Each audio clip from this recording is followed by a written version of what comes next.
কেউ যদি আমাকে প্রশ্ন করে মাংসের তালিকায় আপনার সবচেয়ে পছন্দের খাবারের মাংস কি, আমি বলবো খাসির মাংস। একটাই উত্তর, কারণ সব মাংসের চেয়ে খাসির মাংস আমার বেশি পছন্দ। আর আমার হাজব্যান্ডেরও। আমরা দুজনেই খাসির মাংস খুব বেশি পছন্দ করি। তাই গ্রামের বাড়িতে যেই বাড়ি আমরা বেড়াতে যাই না কেন, বাবার বাড়িতে, বাবা সব সময় খাসির মাংসের আয়োজন করে। বাজার থেকে খাসির মাংস নিয়ে আসে। এই যে আমরা যাওয়ার পরে এই যে দেখেন এখানে 2.5 কেজি মাংস নিয়ে এসেছে বাবা। তো সেটা আমি নিজেই কেটে কুটে রান্না করব। আর আজকে রান্না করব লাকড়ির চুলায়। আর যেদিন আমরা ঢাকা থেকে গ্রামের বাড়ি গিয়েছিলাম সেদিনও যেয়ে দেখি খাসির মাংস রান্না করে রেখেছে। ওই যে আমাদের পছন্দ। মা অসুস্থ ছিল, তারপর অসুস্থ শরীর নিয়ে সে খাসির মাংস রান্না করে রেখেছে, শাক দিয়ে চিংড়ি মাছ ভাজা করেছে। যাই হোক, যে গরম গরম ভাতের সাথে খেতে খুব ভালোই লেগেছে। তারপরে আবার তার 2 দিন পরই আবার এই 2.5 কেজি মাংস নিয়ে এসেছে। ঘরে কিন্তু খাওয়ার তেমন কোনো লোক নেই, আমার মা খায় না বললেই চলে। আমার বাবা চেয়েও 2-1 পিস খাবে। খাওয়ার মধ্যে আমি আর আমার হাজব্যান্ড, বাবু তো 1 পিস 2 পিস কলিজা খেলেই ওর হয়ে যায়।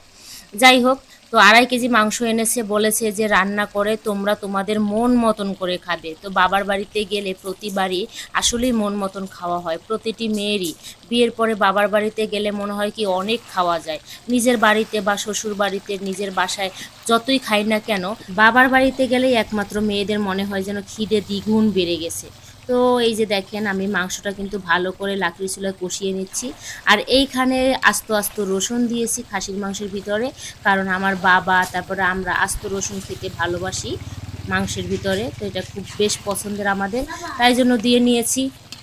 আর মাংসটা কিন্তু অনেকক্ষণ ধরে কষিয়ে তারপরে রান্না করব। খাসির মাংস যত বেশি কষানো হবে ততই ভালো লাগবে খেতে। তো লাকড়ির চুলায় অল্প অল্প লাকড়ি দিয়ে অল্প অল্প জালে খাসির মাংসটাকে ভালো করে কষিয়ে নিচ্ছি। তারপরে জল দিয়ে দিয়েছিলাম, তো জলটাও কিন্তু অনেকটা শুকিয়ে আসছে। আর মাংসটা একদম ঘন ঘন রান্না করব। আগে বাবার বাড়িতে গেলে মা রান্না করতো, মায়ের হাতের স্বাদ তো অতুলনীয়। তো এখন মা যেহেতু বেশিরভাগ সময় অসুস্থ থাকে, বাড়িতে গেলে আর মায়ের হাতের রান্না খাওয়ার ইচ্ছে হয় না। মনে হয় যেন নিজেই রান্না করে মাকে খাইয়ে আসি। কারণ মা এতটা বেশি অসুস্থ থাকে, উঠে যে কাজকর্ম করবে, রান্না করবে, আসলে আমি মেয়ে হয়ে নিজের চোখে এটা দেখতে আমার অনেক বেশি কষ্ট লাগে। তাই জন্য আমি যে কয়দিন বাড়িতে থাকি আমি নিজেই চেষ্টা করি নিজের হাতে মাকে বাবাকে রান্না করে খাইয়ে আসার জন্য। কারণ বাবার বাড়িতে গেলে শুধু মায়ের এই যত্নটা হয়। আর মা আগে আমার খুব বেশি যত্ন করতো, বাড়িতে গেলে কখনো একটা প্লেটও ধুতে দিত না। সেই মানুষটা এখন যখন এত বেশি অসুস্থ, তখন তো আমাকেই মাকে কিছুটা দিন দেখে আসতে হয়। যাই হোক, খাসির মাংসটা কিন্তু অনেক মজা হয়েছে।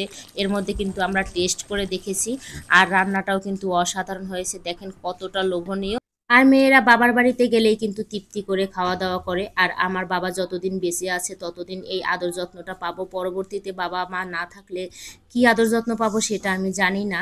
তবে আমার বাবার জন্য সবাই আশীর্বাদ করবেন, মায়ের জন্য আশীর্বাদ করবেন, তারা যেন সুস্থ থাকে, সবসময় ভালো থাকে। আজকের ভিডিওটি এই পর্যন্তই, সবাই ভালো থাকবে।